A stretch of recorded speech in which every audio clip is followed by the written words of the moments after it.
نبی پاک صلی اللہ علیہ وسلم نے انسان کو کہا کہ اندر کا بوجھ اتار دے ورنہ تیرے لیے جینا مشکل ہو جائے گا. یہ اتار دے اندر کے سارے بوجھ، یہ جھوٹ کا بوجھ، یہ عداوت کا بوجھ، یہ حسد کا بوجھ. اعلیٰ حضرت بریلوی رحمۃ اللہ علیہ ملفوظات شریف میں فرماتے ہیں کہ حسد کرنے والا سامنے والے بندے پہ اعتراض نہیں کرتا، بلکہ حسد کرنے والا اللہ کی تقسیم پہ اعتراض کرتا ہے. وہ کہتے ہیں اسے کو دیا ہے مجھے دینا چاہیے تھا. بحث کرتے ہیں لوگ، اپنے گھر بیٹھ کے دلائل جمع کرتے ہیں. کبھی کسی شخص کے بارے میں آپ ذرا قرآن مجید پڑھیں اور میرے رسول کریم صلی اللہ تعالی وسلم کی احادیث کا مطالعہ کریں. قرآن تو حضرت موسیٰ کی شان بھی بیان کرتا ہے، حضرت یوسف کے تذکرے نہیں بیان کرتا قرآن، جناب عیسیٰ روح اللہ کی عظمت قرآن بیان نہیں کرتا. اعلیٰ حضرت بریلوی رحمۃ اللہ علیہ کے سامنے کسی نے شعر پڑھا کہ شان یوسف جو دبی تو وہ بھی اسی در پہ دبی، تو اعلیٰ حضرت فرمانے لگے تمہیں غلطی لگ گئی ہے، میرے نبی کسی کو دبانے نہیں آئے. تو بندے بڑے حضرت ہوتے ہیں نا جی، اعتراض تو پڑا ہے ابھی واٹتے پہ ہے. تو کہنے لگا جی شعر پہ اعتراض کرنا آسان ہے پر شعر کہنا مشکل ہے. تو فرمانے لگے چلو کہہ بھی دیتے ہیں. اس نے کہا دی آپ کہیے. تو فرمانے لگے شعر یوں کہو کہ شان یوسف جو بڑی وہ بھی اسی در سے بڑی، شان یوسف جو بڑی تو وہ بھی اسی. عزت دینے سے آپ کوئی کمزور ہو جائیں گے؟ کوئی نقصان ہو جائے گا کسی کو عزت دینے سے؟ کیا فرق پڑتا ہے؟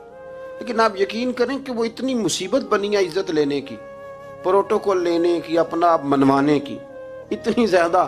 بلکہ وہ لوگ جن کو بالکل اس چکر میں نہیں پڑنا چاہیے تھا، درویش لوگ، وزیروں کا بھی استقبال ہو رہا ہوتا ہے اور پیروں کا بھی استقبال ہو رہا ہوتا ہے.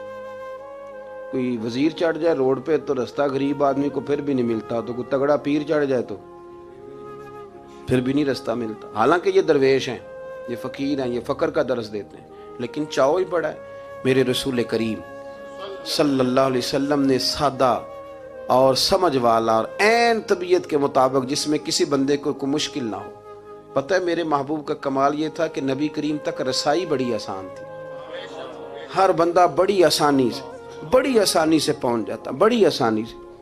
بخاری میں بھی حدیث ہے لیکن قاضی اعجاز رحمۃ اللہ تعالی علیہ نے بڑے پیار سے لکھی ہے اور انوکھا رنگ ان کی تحریر میں چھلکتا ہے.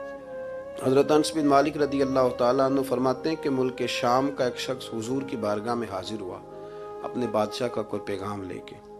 غریب آدمی نا ویسے ہی طبعاً ہی تھوڑا سا مایوس ہوتا ہے، ڈر رہا ہوتا ہے، وہ سہما ہوا ہوتا ہے.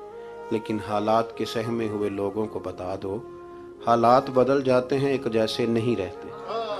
لیکن یہ بیچارے سہمے، یہ ہر جگہ ڈر رہے ہوتے ہیں. یہ آستانوں پہ بھی ڈر کے پیچھے بیٹھے ہوئے ہوتے ہیں، آستانوں پہ پروٹوکول مل رہا ہوتا ہے جس کی جیب تگڑی ہوتی ہے. تو ڈرتے ہیں یہ لوگ اور ان پہ پریشر بڑھا دیا جاتا ہے. کچھ ایسے کام کیے جاتے ہیں جن سے ان کی دلوں پر بوجھ بھی رہتا ہے کہ نہیں یہاں بات کوئی نہیں کرنی. حضرت انس بن مالک رضی اللہ تعالیٰ عنہ فرماتے ہیں جب وہ آیا نا نبی کریم کی بارگاہ میں تو وہ کانپنے لگا. کوئی بات بھی نہیں ہوئی، کوئی ایسا مسئلہ بھی نہیں ہوا، لیکن وہ کانپنے لگا اور تھر تھر کانپنے لگا. تو اللہ کے رسول صلی اللہ علیہ وسلم نے اسے فرمایا کہ کیوں ڈرتے ہو، کیا بات؟ کہنے لگا میں مدینے کی جو ریاست ہے اس کے سربراہ کے پاس آیا ہوں، غریب آدمی ہوں، ڈر لگتا ہے کوئی ایسی بات نہ ہو جائے کہ آپ ناراض ہو جائیں. انہوں نے تو دیکھا تھا نا ان لوگوں کو کہ جو جانور کو مالک کی مرضی کے بغیر چھاؤں میں باندھ دیتے تھے تو مار پڑتی تھی.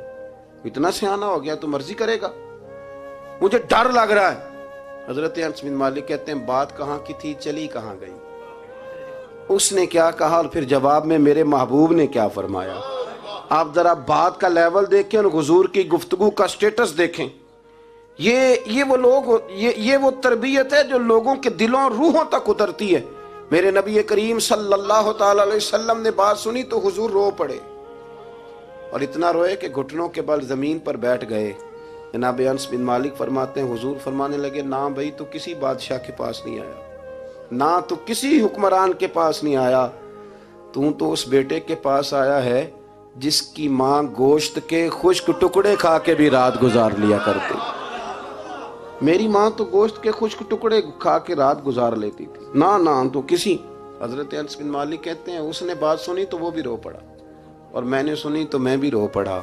دوستو رسول کریم دیکھیں نا ہم لوگوں نے کس طرح کا لیول بنایا ہوا ہے. ابھی تک وہ جو وہ جو دولت کا رٹا ہے تھوڑا بہت، وہ ابھی تک چلتا ہے. ابھی تک خاندان کے اندر کوئی بندہ امیر ہو جائے تو چودھری بھی وہی ہوتا ہے، سیاںا بھی، میرا تو خیال ہے پیر بھی وہی ہوتا ہے. شرط یہ ہے کہ اس کے پاس پیسے ہونے چاہیے. وہی شیخ ہوتا ہے، سارا کچھ وہی ہوتا ہے. نبی پاک صلی اللہ علیہ وسلم نے ہمیں کہا کہ یہ تمہارے اندر کے بوجھ ہیں. ماں ہا کافی صدرک، گناہ جو ہوتا ہے یہ کھٹکتا ہے سینے میں، یہ بندے کو پریشان کرتا ہے، بندہ تکلیف میں ہوتا ہے کسی کو پتہ نہ چل جائے. ہم لوگوں نے آہستہ آہستہ کر کے نا احساسات کی دنیا چھوڑ دی ہے.